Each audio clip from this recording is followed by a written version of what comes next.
The billionaire had the world at his feet until one encounter changed his life forever. Stay with this story to the end, because what happens next will leave you speechless. Everyone bowed when the rich man walked through the city. People stopped talking. Traders lowered their heads. Mothers pulled their children away from the road. Even the noise of the market became soft, as if the city itself was afraid. Everyone bowed. Everyone except one man. The man was a beggar. He sat under an old tree at the edge of the market road. The tree was rough and twisted, with roots that broke through the ground like fingers.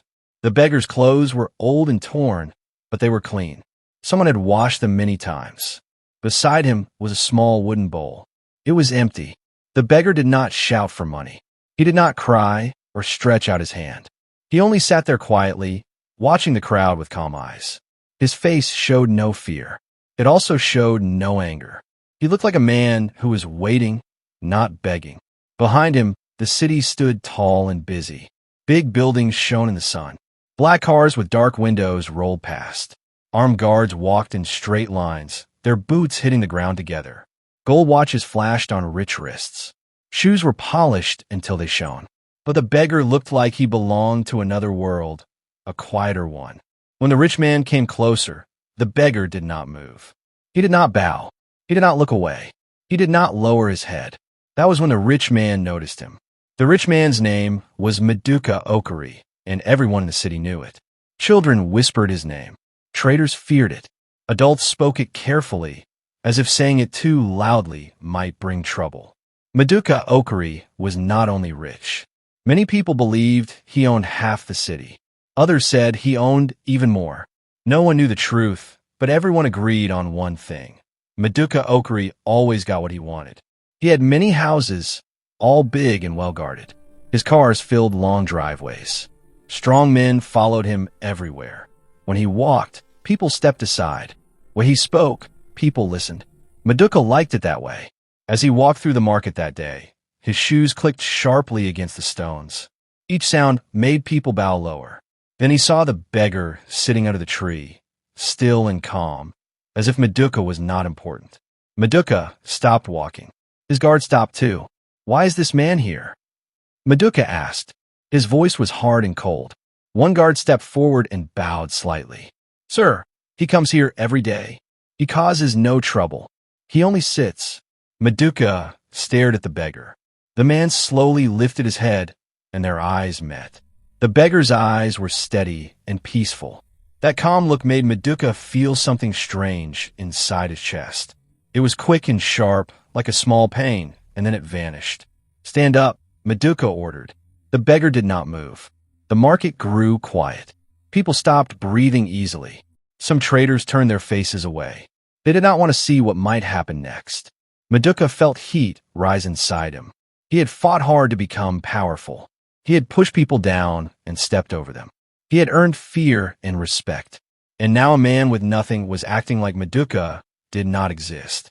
"Get out of my way," Meduka said loudly. The beggar stayed where he was. Meduka bent forward and spat. The spit landed on the beggar's foot. The street fell completely silent.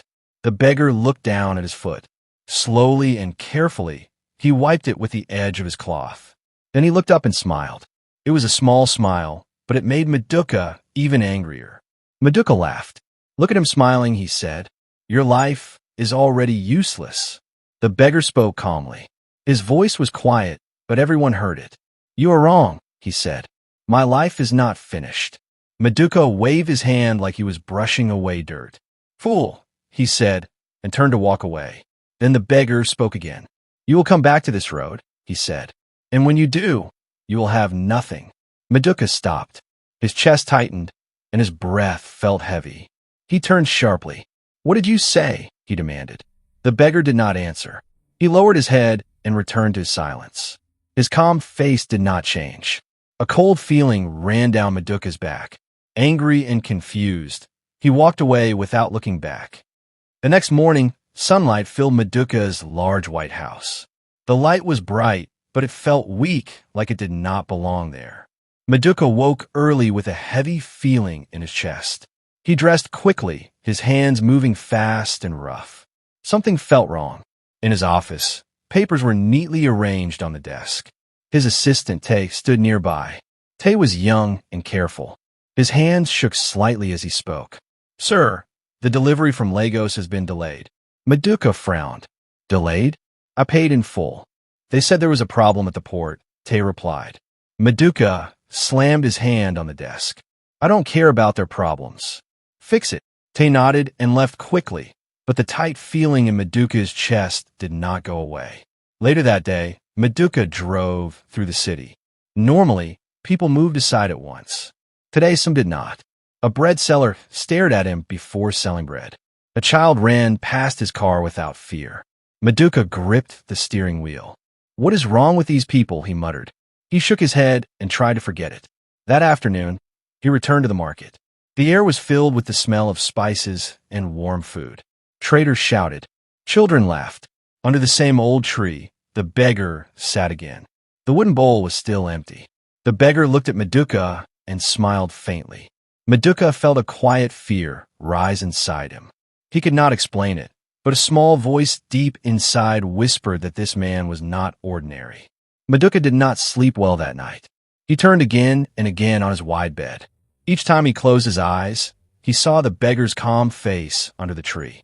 He heard the quiet voice saying, You will come back with nothing.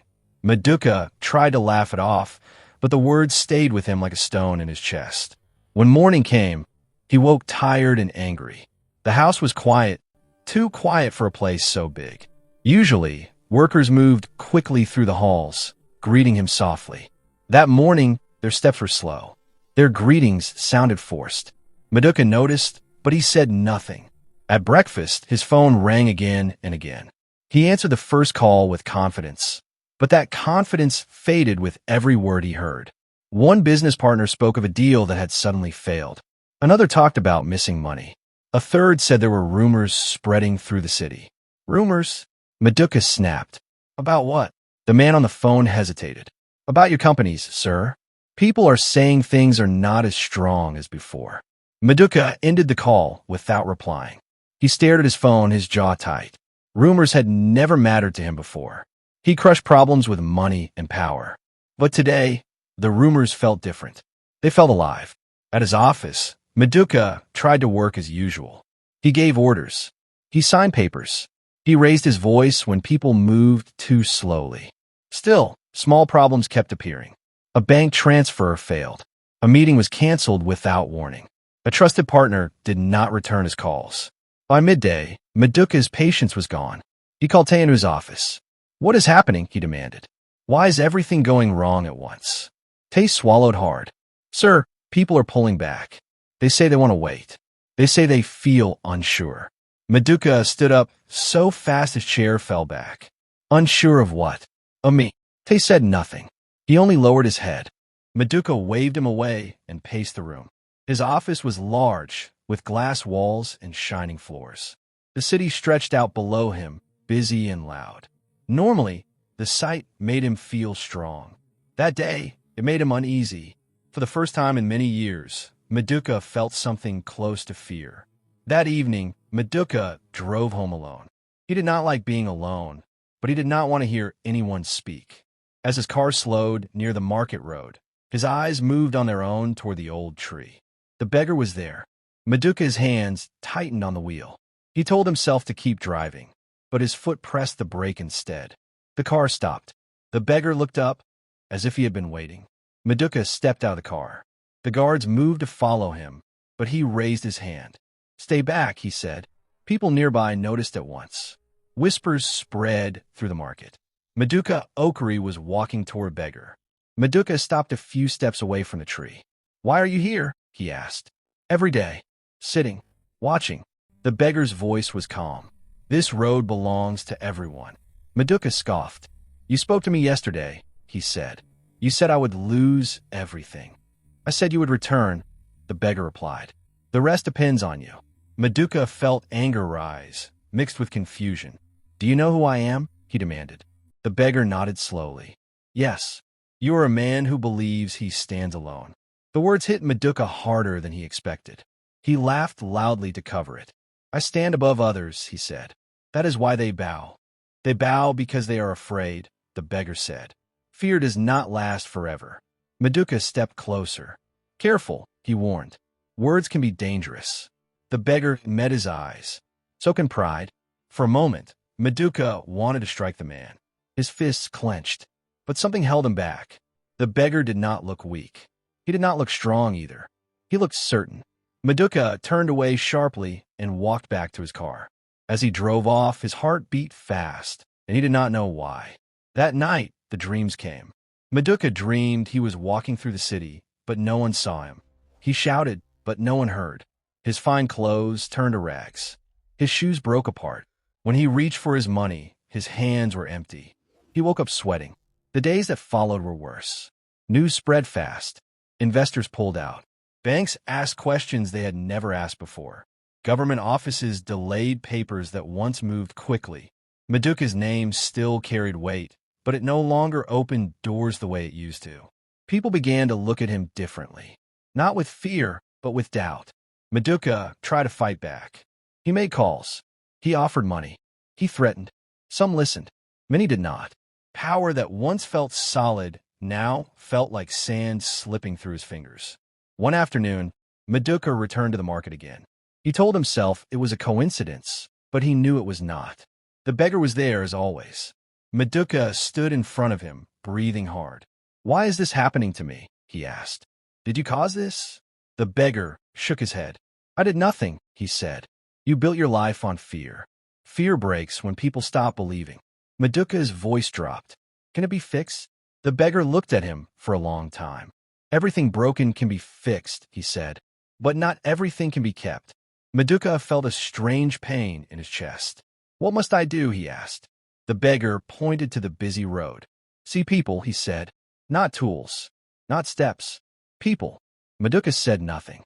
He turned and walked away, his mind heavy. That night, he stood alone in his large house. The rooms felt empty. The silence pressed on him. For the first time, Meduka wondered if all his power had been hiding a deep weakness. And far away, under the old tree, the beggar waited. The trouble did not stay hidden for long. It spilled into the open, where everyone could see it. One morning, Meduka woke to the sound of his phone buzzing again and again. He ignored it first, hoping the noise would stop. It did not. When he finally picked up, the voice on the other end was shaking. "Sir," the man said, "the accounts are frozen." Meduka sat up at once. "What do you mean, frozen?" "The banks," the man replied. "They say there are questions. Until the questions are answered, nothing can move." Meduka ended the call and threw the phone onto the bed. His heart pounded. Frozen money was not just a problem. It was a danger. Money was how he moved the world. Without it, things slowed and stopped. He dressed quickly and rushed to his office. On the way, he noticed something strange. Cars did not move aside as fast as they used to. Drivers stared. Some whispered. One man even laughed as Meduka passed. Meduka clenched his jaw. The city felt different. It no longer bent around him. At the office, the halls were loud with worried voices. Workers gathered in small groups, talking in low tones. When they saw Meduka, they fell silent, but not in the same way as before. Their silence held questions, not fear. In the meeting room, his lawyers and managers waited. Their faces were pale. "This is a mistake," Meduka said as soon as he entered. "Fix it." One lawyer shook his head. "Sir, this is bigger than we thought. Old deals are being checked. Old favors are being questioned." "By who?" Meduka demanded. "By everyone," the man replied softly. Meduka felt heat rush to his face. He slammed his fist on the table. "I built this city," he shouted. "They cannot turn on me." No one answered. By noon, the news had spread. Radio hosts spoke his name without respect. Online, people shared stories of workers he had treated badly, of traders he had crushed, of families he had ignored. Things Meduka had long forgotten were now being remembered by everyone else. That afternoon, Meduka stepped outside his office building. Cameras were waiting. People shouted questions. Some insulted him openly. Where did the money go? How many lives did you ruin? Is this the end of Meduka, Okari? Meduka pushed past them, his head down. For the first time, he did not lift his chin. For the first time, he felt small. He drove without knowing where he was going. His hands shook on the steering wheel. When he finally stopped, he realized he was back at the market road. The old tree stood just as it always had. The beggar was there. Meduka stepped out of the car slowly. His fine clothes now felt heavy on his body. He walked toward the tree like a man walking toward judgment. "They are destroying me," Meduka said. His voice cracked. "Everything is falling apart." The beggar looked at him kindly. "No," he said. "It is being revealed." Meduka laughed bitterly. "What is the difference?" "The difference," the beggar replied, "is that one ends you and the other can change you." Meduka dropped to his knees without thinking. Dust covered his trousers. People nearby gasped. Meduka Okari, the man who once ruled the city, was kneeling in the dirt. "I don't know who I am without my power," Meduka said quietly. The beggar leaned forward. "Then now you can learn." Meduka stayed there for a long time. No one bowed. Some people stared. Others walked past, shaking their heads. Shame burned in Meduka's chest, but beneath it, something else began to grow. Understanding. That evening, Meduka returned home to find the gates locked. His guard stood outside, unsure. One stepped forward. "Sir, the house is under review. We were told to step aside." Meduka nodded slowly. He did not shout. He did not threaten. He simply turned and walked away.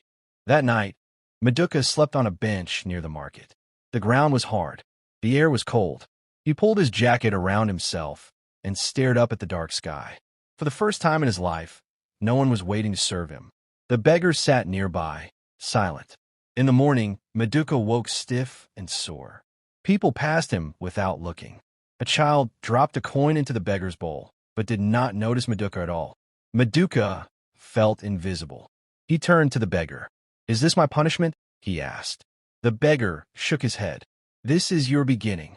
Meduka looked at his hands. They were empty, and for the first time, he did not look away. Meduka stayed near the market after that night. He did not plan it. He simply had nowhere else to go. Each morning, he woke on the hard bench with a sore back and stiff legs. The sounds of the city came early, traders calling out prices, carts rolling over stones, children laughing as they ran past. Life moved on, even without him. At first, Meduka kept his head down. Shame followed him like a shadow.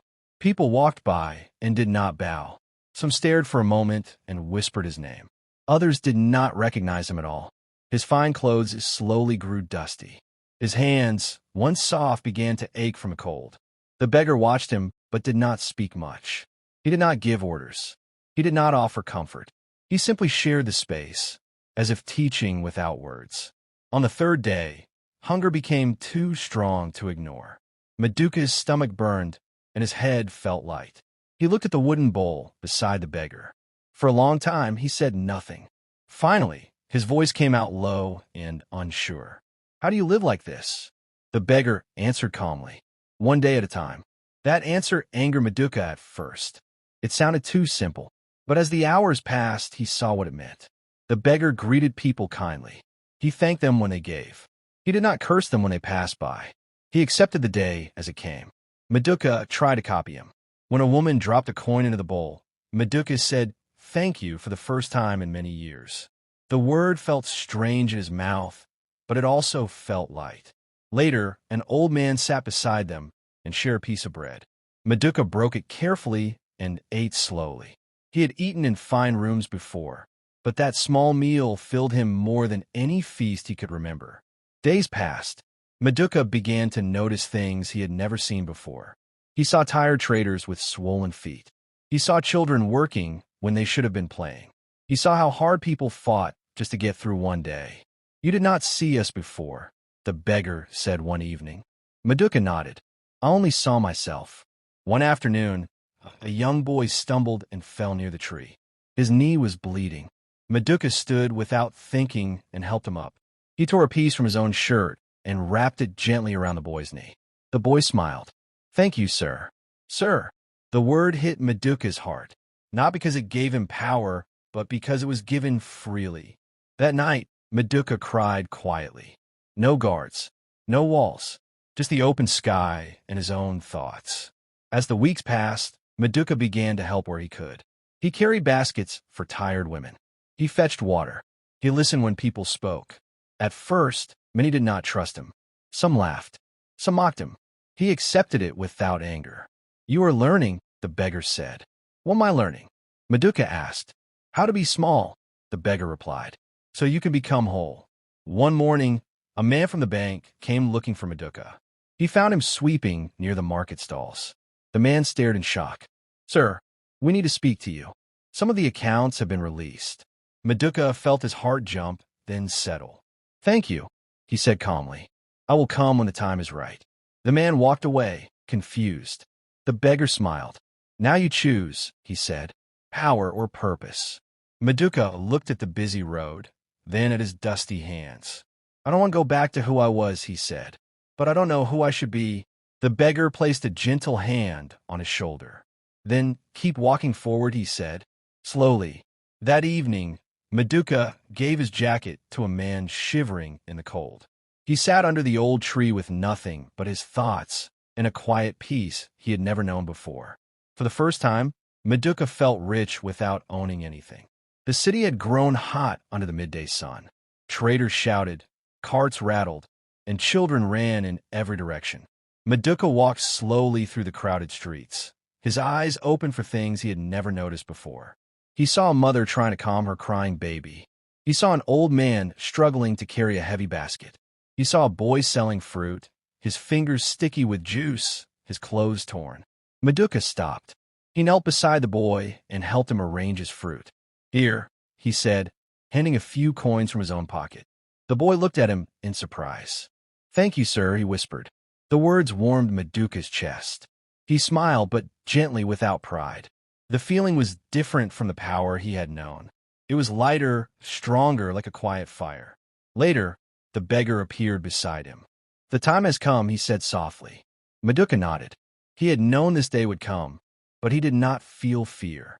He did not feel anger, only a strange calm. They walked together to the great gates of the city. Guards stood tall, polished swords at their sides. When Meduca passed, the soldiers bowed automatically, eyes lowered. Meduca did not bow back.